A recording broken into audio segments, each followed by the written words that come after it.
What has been and again Charisma raised some of these things. I've got 73 kura kaupapa, maybe a new one's been added recently, or one that's just been taken off the list. So all the way through, from 1980 to 2009, there has been a major, could we have done anything more? You look at the huge range of activities that have been initiated largely by our communities themselves, by Māori society, Māori organisations have driven most of this. All radio stations all began from organisations that was a community groundswell, as far as I know. Similarly, kura kaupapa got off the ground because community got behind, established it, and then got the funding in to ensure that it continued. All of these things, in 2013, the Paipai Motuhake came out with a report, Te Reo Mauriora. It showed that 84% of government funding was going into formal education. 84% of Māori funding was going into formal education. That's schools, koanga reo, kura kaupapa, universities, and those were initiatives for reo Māori. 11.6% I think it was for broadcasting, and around 3%, 3.6% depending on what figures you look at, went into communities.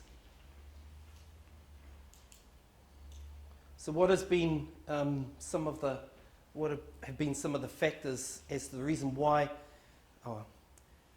You may have seen statements that have been made by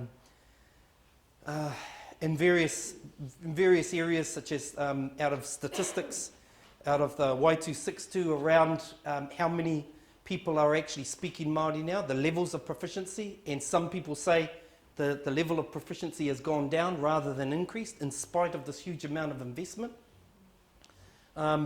I put forward these as areas of imbalance or over-reliance. There's 5 of them.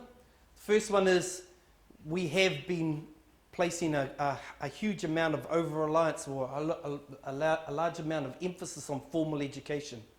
That is, that if we send our children to school, they will learn the reo Māori and they will ensure the survival of reo Māori in the future. It doesn't necessarily happen that way. So what can tend to happen is we wait until the child is school age. Okay, we might send them to kohanga reo, but we start to teach them reo at that point. And some others will wait until they're adult age. It places huge amounts of pressure on teachers, and it doesn't necessarily raise fluent speakers of Māori. And in most cases, the moment the children leave the school grounds, walk outside the gate, what do they start speaking? Yeah. And that is because their view of the world outside the school gates is an English-speaking world.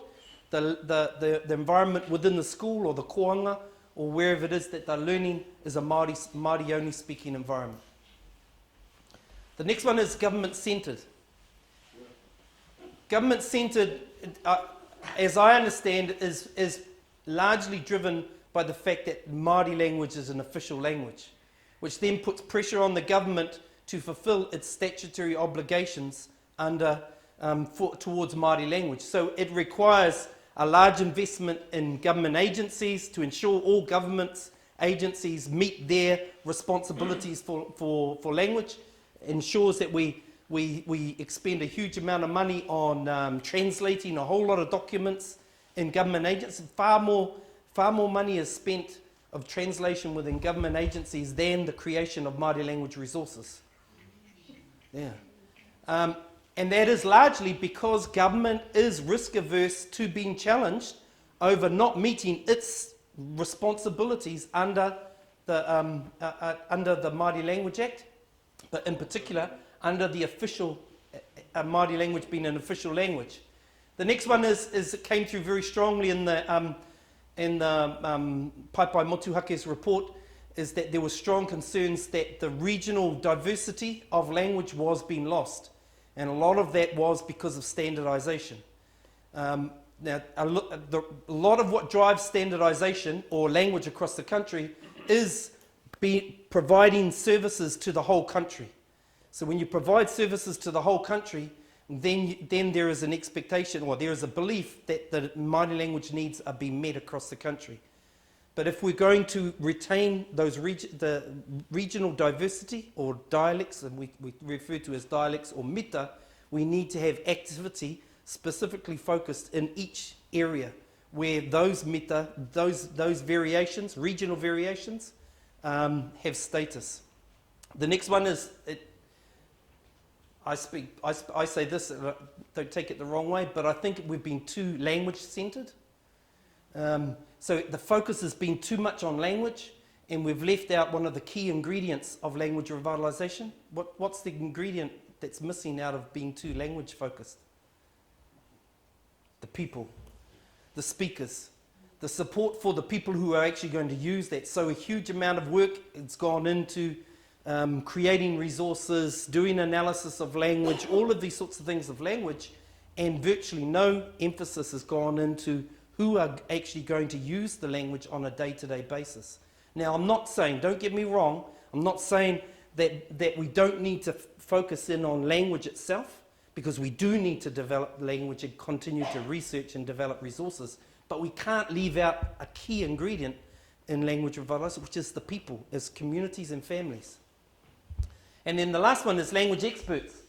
And that, again, isn't taking a knot at language experts. I mean, we could be seen, I'm standing here, and I could be seen to be speaking to you as a language expert, maybe, I don't know.